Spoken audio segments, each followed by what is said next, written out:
G'day, it's been a while, but we're back.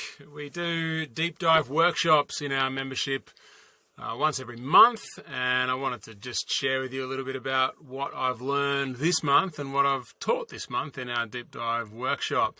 As you can see on the screen there, it's about female hormones and weight loss. It's a question that I get a lot. Like, I've been doing this for 8 years plus now, and yeah, does this work for women? It's one of the most common questions I get, at least a couple of times a week, if not more. And that question obviously then leads on to should women have the same diet as men? Do they need a different diet during menopause? Does menopause change everything? All these sorts of questions are really, really common. So I've done this deep dive workshop a few days ago with members of our website. We went through it together, and it's available for members on replay, but I wanted to just briefly go through a few of the highlights. So there you go. Female hormones and weight loss, motivation, mood, maintenance, and menopause. I love an alliteration, so there you go. You're going to have to deal with me. So the things we covered in the workshop: what is the optimal diet for females? Should women eat differently during menopause? Can diet help alleviate symptoms of menopause? What's the difference between people who regain weight and those who keep it off? And why do women gain weight during menopause, and what can we do about it? So let's have a look through the highlights, my opinion of what the highlights are. So we've jumped straight to slide 14 here. And are women the same? So it says the no bit there. That means are women the same as men? The questions leading up to that were should we eat a different diet? And there. So the no bit is, should we eat a different diet? No. Women evolved alongside men in the same environment with the same conditions and the same access to food. So therefore logic dictates that both sexes should have adapted to the same optimal diet. And then we've got a quoted study there. So there's little evidence from this review to indicate that men and women should adopt different weight loss strategies. And that's from the study called Effectiveness of Weight Loss Interventions. Is there a difference between men and women?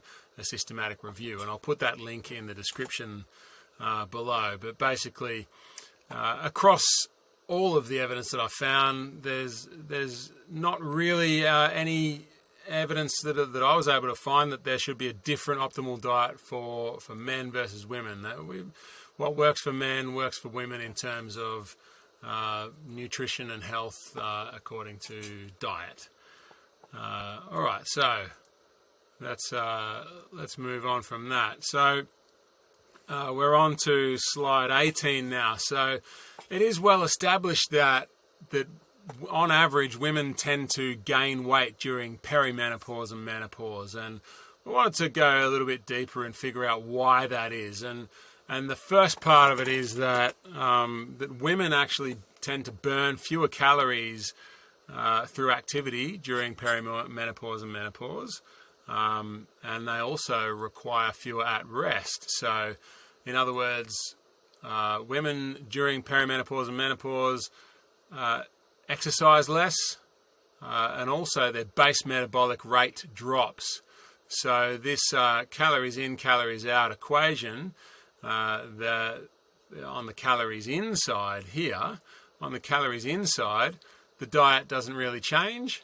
So women continue eating the same way that they always have, so taking in the same number of calories, but they're at the same time as taking in the same number of calories, they are burning fewer in the form of exercise and burning fewer while at rest through the base metabolic rate, and therefore there is now a calorie excess when perhaps there wasn't one before. So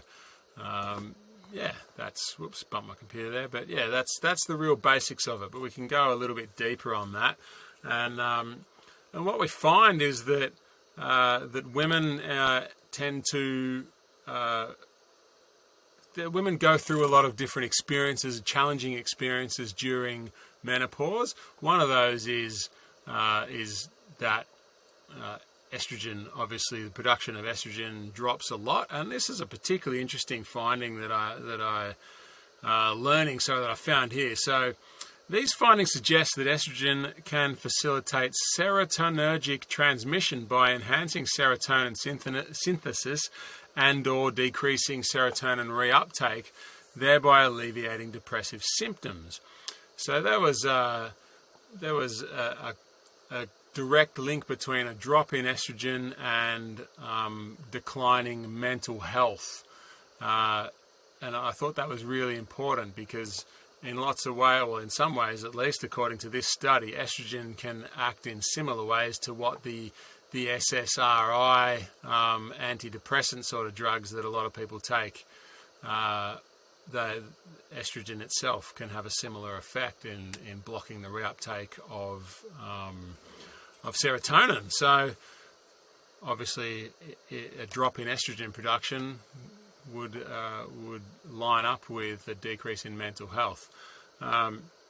Along with that, perimenopause and menopause is associated with weight gain and other health risk factors, but it's not a direct causal link. It's not as simple as changes in hormones mean changes in your weight. So what happens is during perimenopause and menopause, we experience a lot of struggles, or women experience a lot of struggles, including anxiety, depression, brain fog, memory issues, fatigue, and then physical factors like hot flushes, night sweats, joint pain, that sort of thing. All of these things combine to really be a drain on motivation levels. So when you're trying to stick to a healthy eating plan or an exercise habit, it's very hard to when all of these other factors that we've just been through are sort of ganging up together to really make life significantly more difficult than you're used to, and you know, your willpower and motivation is used up in other areas to help you soldier on through the day for all the other things that you need to get done, and there's not a lot of willpower and motivation left over to help you stick with your healthy habits. So what this says is, what this says to me is then that we need to do things as much as possible to reduce the amount of willpower and motivation that's required. So do as much as you can to make your food plan simple and easy, and create a thought plan that allows you to navigate tricky situations and triggering situations, which is a big part of that food plan and thought plan. The simplicity behind those and making the healthy choice the easy choice is a huge part of what we teach and what we have always taught. So it becomes even more important during perimenopause and menopause when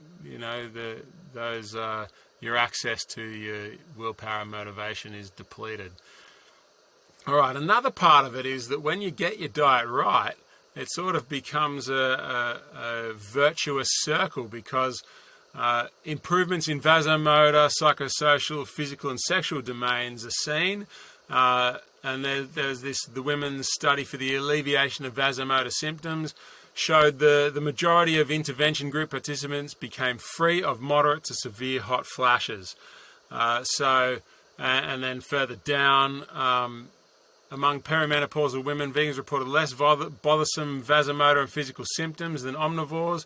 For both symptom types, more vegetables and less flesh foods were associated with less bothersome symptoms. So if you can get the diet right and stick with it, then it will not only improve your health and help you lose weight, but it'll also reduce the hot flashes, the night sweats, all those sorts of things. And when your life is significantly easier by not having to experience those symptoms, then you have magically more motivation, more willpower to expend in other areas of your life. So it's a really important, like I said, virtuous cycle is generated there. All right. That's the end for my highlights today. I don't want to keep you here too long, but there's a little slide on how we help. We have a free one-day challenge that you can sign up for. And we also have our mini membership, which is only $7 a month, and that allows you to join in with these live deep dive workshops that we do. You get to suggest topics for the next one, which we do every month, and you get to vote on which one we're going to do each month. And And yeah, there's so much more there to it. There's courses, there's community support, there's all sorts of things in there. So go and check it out and try the free version, see if you like it, or try the $7 a month version. If you don't like it, we'll give you a refund. It's all good. So there you go. Hopefully that's a helpful thing. And yeah, if you'd like to learn more and go a bit deeper on that, then you can join our membership and you can see the replay of the long version of that. All right. Thank you for watching.